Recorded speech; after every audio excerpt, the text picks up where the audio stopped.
All right, so we got Shai Rose in the building. What's up? I appreciate you pulling up What's as up, bro? always. So, Thank you. for sure. So like, obviously, just to start off, let's talk about you, your music, your background, influence, everything.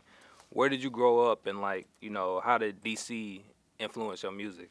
I grew up in Southeast DC, specifically around a neighborhood called Parkland. Born and raised. My childhood was adventurous. I feel like most kids, fire hydrants, swings, playgrounds, been in the creek, getting cussed out.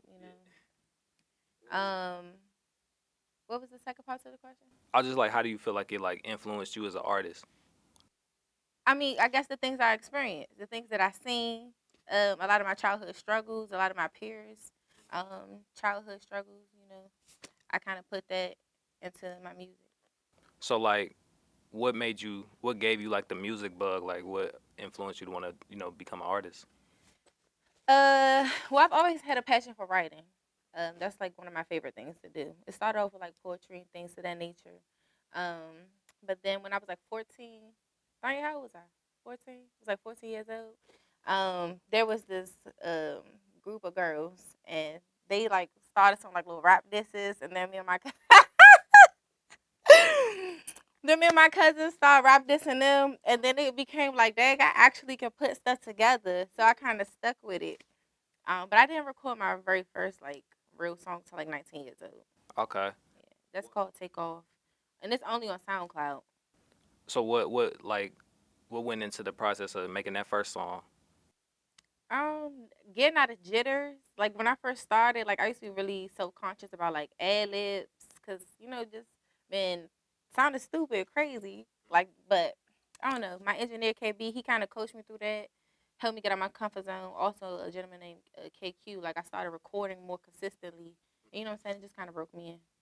When did you like feel like you was at a point where you wanted to like seriously pursue doing music? I always, after my first song, I always did, but life happens.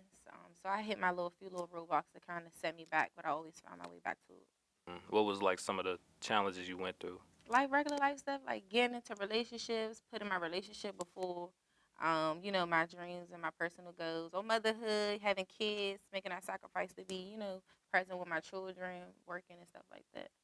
How is being a mom and like being in relationships? How does that like interfere, if it does at all, like with your musical career? I'm gonna touch on the mom thing first. So the mom thing, it really doesn't impact my music ability at this point. Now that my kids are older, I'm more seasoned in motherhood. I know how to navigate around that.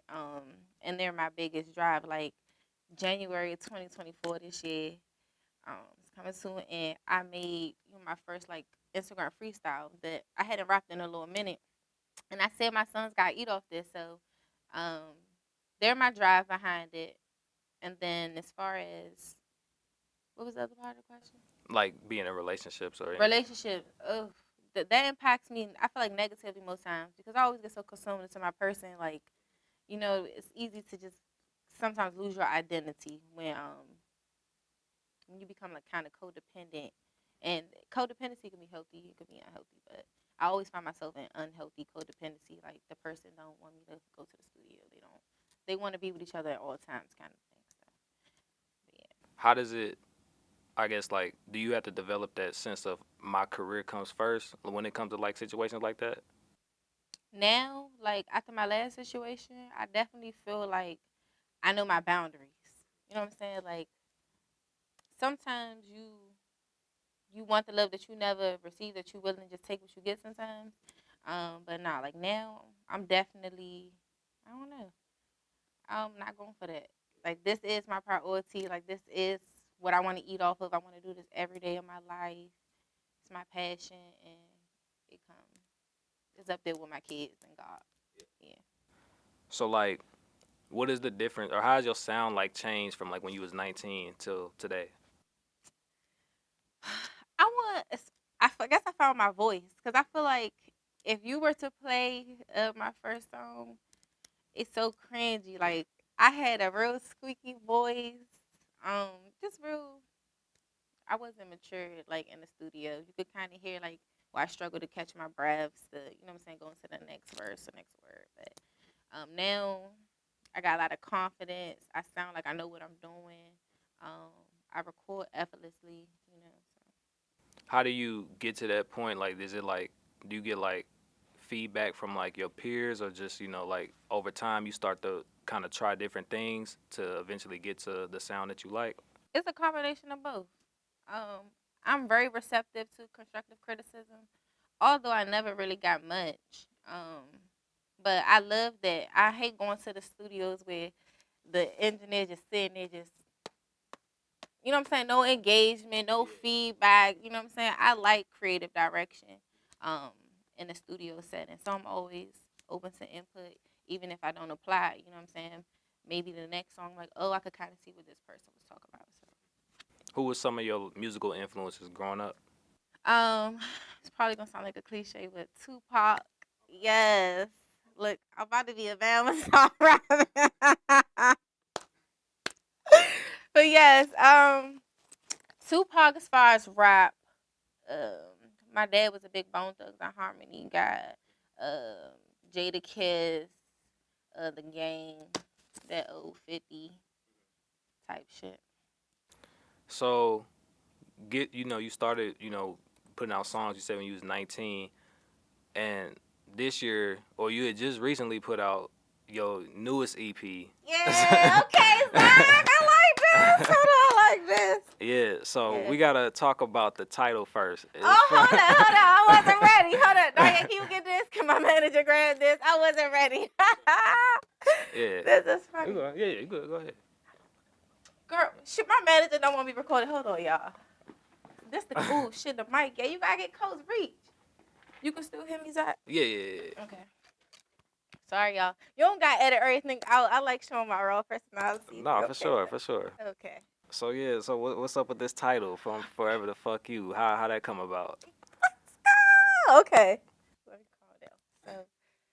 So, from Forever to Fuck You is basically closure that I provided to myself from my last situation. My youngest son, his dad and I were engaged. I called up the engagement January 1st of this year, 2024. Um, for reasons that, if you ask me, I may disclose, but if not, I will not disclose that.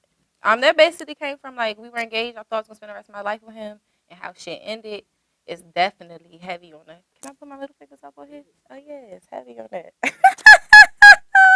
So like, what was the reason? um, well, I found out that he was a cokehead. He was abusive throughout the whole relationship, but I mean, for my own personal flaws, that's something that I stayed through, even though I should have been left. And then I found out he was cheating. Like, I don't play that cheating shit, so I had to go. So I don't know if I was just assuming because I listen and I really fuck with Right Back. That's Oh like my yeah. God, Zach, you about to make me cry. Hold on. Don't make me cry, Zach. Don't you please tell him I'm a cry, baby. Don't make me cry. But That's my nah, favorite yeah, too. like I really fuck with that. So like, was he like inspiration behind that song? The whole EP is, every song is, it's like kind of like a transition to different spaces I was when we were like at our lowest points and after we parted ways. Yeah, so Right Back is more so like when I was still in it. You know what I'm saying? You could kind of hear like how he was treating me, the things I was enduring, the mental space it put me in. So yeah.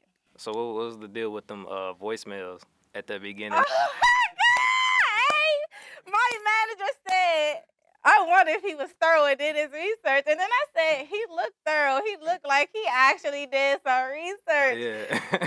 Okay, so it's crazy. I wish you go play that, y'all, because he asked us some good questions. Um, well, those are actually voice texts that I had sent him. Um, yeah, so I was like, it was I can't recall the exact night, but one night he didn't come home. We were kind of like back and forth, like arguing. He would always make arguments at this point. For a reason now I know why. But yeah, he didn't come home. I'm calling, he answering. We were on the phone. Somehow the phone just ended up disconnecting. And that was it for the night. You know what I'm saying? He tried to tell me he was sleeping. He's at his grandmother's house, and that voice text was me. You know what I'm saying? I knew what it was. So that was me just expressing to him like at the end of the day, I know you're gonna regret this. Whatever you're doing, you think it's sweet. You know what I'm saying? You could clearly hear I was hurt. That was some real pain in that voice. But yeah. I was saying, like, I told a couple people that it kind of like gave me like, you know, the Queen Naija like medicine vibes. Yeah. So like, what with like when you was coming up with that, like, I guess what do you want people to like take away from that song? Whew. I guess to try to like redirect the narrative of necessarily. It's easy to feel consumed in like sadness or like you a victim, but just to like own it, like, you may have did this to me, but at the end it's your loss. You know what I'm saying? So I want people to realize that the things that you do really affect people that genuinely love you. You know what I'm saying? And you can tighten up. Yeah, to the men, that's really what it is. Men, tighten up. You don't do that to women who love you, who good to you. That's crazy.